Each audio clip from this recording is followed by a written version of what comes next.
Alright guys, today's Wednesday, and we got a snow day today. We got almost 2 feet of snow in the past, less than 24 hours. It's pretty insane.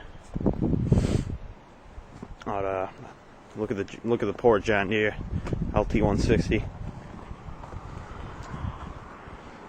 Poor girl missed all the action. Plow broke.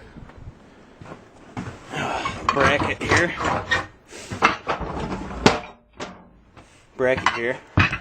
This is supposed to be right here, and that broke off. So I'm hoping we're taking it somewhere tonight to get welded, and we'll definitely do a cold start of this. It's quite buried, but I wanted to get a picture of this, a video of this before all the snow, or before it got dark. Look at that. That's just crazy.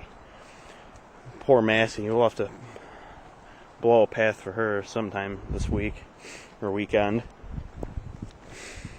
And the old LT1 or LA125 is working good.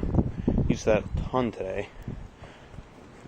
Just as I used this Troy-Bilt, the neighbor's Troy-Bilt. He's letting me use it, which is very nice of him. So we'll have to do another plow with this later tonight when we want to clean off the driveway. So first big snow of the year. If only we had our snowmobile.